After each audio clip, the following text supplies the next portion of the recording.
people like me. You need people like me so you can point your f***ing fingers and say, that's the bad guy. That's the bad guy. That's the bad guy. That's the bad guy. That's the bad guy.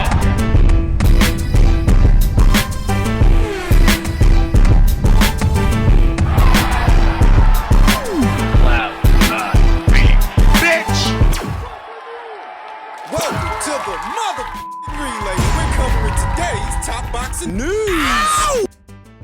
Okay, we'll start with this. It would seem that Jessica Plata of Mexico, unified light flyweight champion, is with child, and congratulations to her, though I don't know how far along she is, how close she is to giving birth, but this would effectively rule her out of competition for the next few months, and she's been out of competition already for a year now, holding those two alphabet titles, the WBC, the WBA. They haven't been in circulation. And she has not seen action since December of last year when she successfully defended the titles against Germany's own Sarah Borman, then unbeaten. That run of fights that Jessica had from 2022 going into late 2023. A win over then champion Jessica Ba, a win over then champion Kim Clavel, a successful title defense over Sarah Borman, then unbeaten. It was really something. Looked like she was well on her way to becoming that division's inaugural undisputed champion, sporting a professional record of 30 wins with 2 losses, no draws, 3 knockouts, having never been knocked out in 32 professional bouts. You know, don't let the record fool you. Even though she doesn't have that many recorded knockouts, she's actually one of the stronger punchers in the light flyweight division, just not one of the bigger finishers. She's a counter puncher is what she is. Very good at catching you in between the shots. And as stated, it looked like Jessica was well on her way to becoming this division's undisputed champion, or at least fighting for it, but she's not with a major promotional outfit that would have paid to make it happen, and neither is the only other champion at this weight, Argentina's own Evelyn Bermudez. The 4 alphabet titles at this weight have been split between 2 fighters for some months now, a little over a year. And thus, with no major promoter to pay to make it happen for either fighter, the division has stood divided. Now that Jessica is with child and will be out of competition for the foreseeable future, what happens? Via the WBA, Sarah Bailey is already in position to pick up the vacant WBA title should it become vacant within the next few months. Rather, the winner of her fight against former champion Annabelle Ortiz, which is going to be going down soon. Whoever wins that fight will be in position to pick up the newly vacated WBA title if it becomes vacant at light flyweight via the WBC. The World Boxing Council, for some reason, has a reigning champion in Evelyn Bermudez ranked at number 1, and I don't know why. I don't know why they do this with the women fighters, because they don't do it with the men. Rank standing champions? Stupid.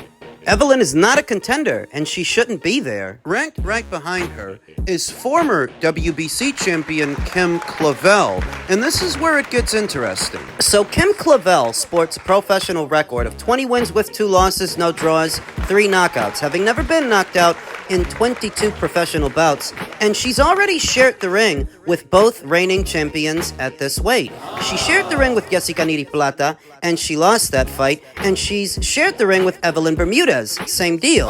Except the Bermudez fight was controversial. That fight, Kim should have won, and I don't know why she didn't, because she did enough. To top it all off, it was her promoter that put it on, and it happened in her neck of the woods, so not only did she do enough to win the fight, she should have got more consideration, and for some reason she didn't. That fight, over a year ago, in October of last year, Kim Clavel has since rebounded off the loss. She fought once in April of this year, then again in May, then again this past November. She's on a 3-fight winning streak, ranked number 2 via the World Boxing Council, and entering back into world title contention, the world title picture. So you figure that if at any point in the next few months Jessica is labeled a champion in recess by the WBC and the full title becomes vacant, Kim Clavel is in position to fight for it. That's via the WBC, via the WBA. Sarah Bailey is in line, also of Canada, just like Kim. And if Sarah Bailey beats Annabelle Ortiz in a little over a week's time, she'll be in position to pick up the WBA title. It's conceivable that the both of those alphabet titles might go vacant in the not-so-distant future.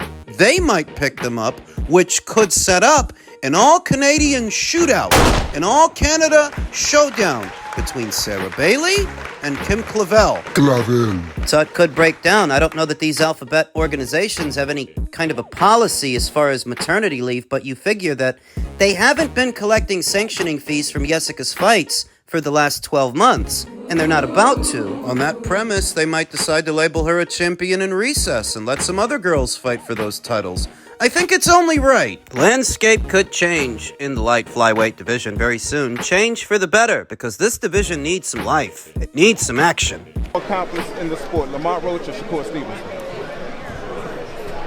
Accomplished in the sport? What you a Shakur fan or something? No, I said Lamont Roach or Shakur Stevenson. Why you keep bringing up Shakur? He's fighting mad fighters out here. I'm fighting Shakur. I'm fighting Lamont. You keep bringing up Shakur, bro. As you can imagine, Gervonta Davis didn't take kindly to someone using his own logic against him. That if you're going to say Shakur Stevenson didn't accomplish anything in boxing, what did Lamont Roach accomplish? Because he got the fight. What the hell's supposed to set him apart? Get out of here. You from New Jersey or something?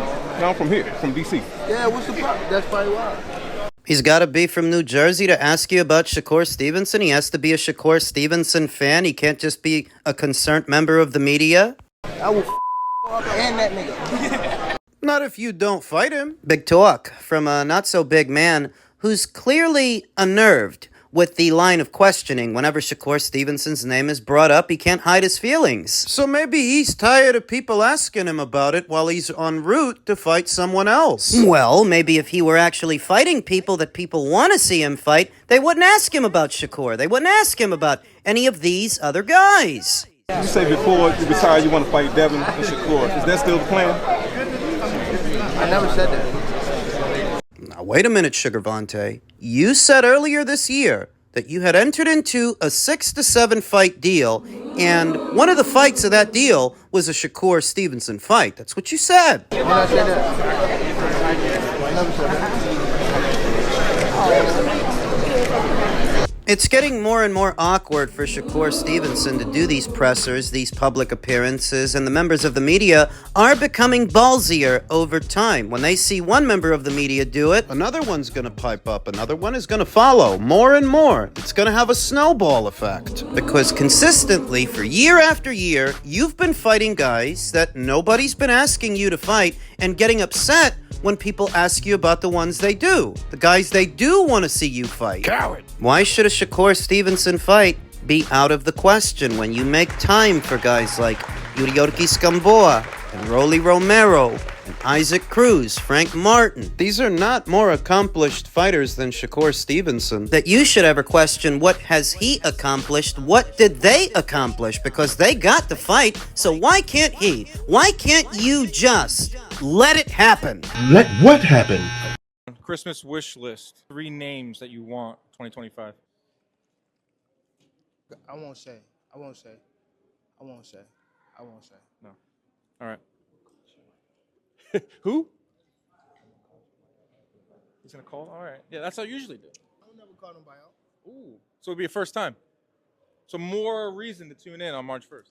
Yeah, but I just told you that in the air. You said There's a lot of mics here, man. Thank you. Appreciate it. Dan Canastota of Megatron caught up with the Raging Butterball, and apparently he means to call out his next opponent after the Lamont Cockroach fight. You don't get the sense that he's going to call out Shakur Stevenson due to how averse he is to being asked about him. He's not fielding any questions or entertaining the possibility of a Shakur Stevenson fight, but then who out there would he call out? If you don't think he deserves a fight with you, who does? Who's he going to call out? Next year is supposed to be his last year in the sport of boxing. He says he wants to get out there 3 times, and we'll see if he does, but who would he fight? And who is he going to call out? I figure if Isaac Cruz makes it past Angel Fierro in that upcoming fight on the undercard of Benavidez versus Morell, that might be one of the guys that Gervonta Davis fights next year. I always felt they wanted to do that rematch. That's why they got Isaac Cruz to the WBA title. What they didn't anticipate is that he would lose it so fast after having won it. That wasn't part of the plan, and why would it be? That fight happened on a Riyadh season show. Both of those PBC fighters ending up on somebody else's show was likely due to a scarcity of fight dates at the PBC and an offer that neither could refuse. Turkey must have paid them handsomely to make an appearance on his card, and so they did, but what the PBC did not anticipate is that Isaac would lose his belt so soon after having won it. I think it was their intention to put Isaac in the ring with Gervonta for a second time in defense of that WBA title. They didn't know he was going to lose it. So now he's on the bounce, and if he makes it through that Angel Fierro fight, gets himself back in the winner's bracket, I could see a rematch happening between them. Him and Gervonta. Is that who he's going to call out, though? Is that who he's going to call out if and when he beats Lamont Rhodes? He's going to call out Pitbull? Lame. No, I don't think it'll be Pitbull that he calls out. I think he might call out Ryan Garcia for a rematch. I don't know how viable that is because Ryan clearly can't make 135 anymore, and he never actually made 140. So at what weight would a rematch between him and Ryan take place? Beats me, but I would sooner expect him to call out Ryan Garcia than Shakur Stevenson. Hell, I would sooner expect him to call out Jake Paul than Shakur Stevenson. Why would he call out Jake Paul? The money. He could make a lot of money boxing a guy who don't really know how to box, or at least box as well as he does. He has to have seen how many eyes they got on that Netflix fight, that fight between Jake and Mike Tyson. He might want in on that action. And I would sooner expect Gervonta to fight in a circus fight with Jake than a real fight, a unification match with Shakur. Maybe he calls him out. Maybe he calls out Floyd. Ooh, that could be big. Mentor versus protege, teacher versus student. Floyd is retired, though. Well, for a retired guy, he sure keeps a more active schedule of activity than many PBC fighters. He schedules those exhibition matches of his at a greater rate than PBC fighters have fights. Calling out Floyd is not off limits. Adrian Broner did it a couple of years ago. He never actually got the fight, but he did call him out. We know that Gervonta Davis is no longer under Floyd Mayweather's thumb anymore. They've had their differences, so maybe that's who he calls out in March, because he doesn't seem to want to fight Shakur under any circumstances. He doesn't even want to be asked about him. He won't let it happen. Let what happen? A Shakur Stevenson fight. That is not in Gervonta Davis's future. Can't you tell? And haven't I said that enough times in enough videos for you to get the message? It was never his intention to fight those guys. Devin, Teofimo, Shakur, none of them. And it still isn't. In super middleweight news, David Benavidez, ahead of his upcoming fight with David Morell, once again sat down with Najee of Cigar Talk and told him, "I almost dropped Dmitry Bivol. I lit his ass up in sparring." Yeah, and I was valedictorian in high school. Huh? Got a hand job behind the bleachers. Taking a stroll down memory lane, taking account of events long since past that have little to no bearing on the landscape today, because today, if you fought Dmitry Bivol, I would vehemently pick him to beat you, regardless of whatever happened in sparring and what the circumstances were. That is what he recently sat down and told Najee of Cigar Talk. Coincidentally, that same Najee is now saying, "As much as I love that Riyadh season card, the best fight of 2025 so far is still Benavidez versus Morell." What? Yeah, I know.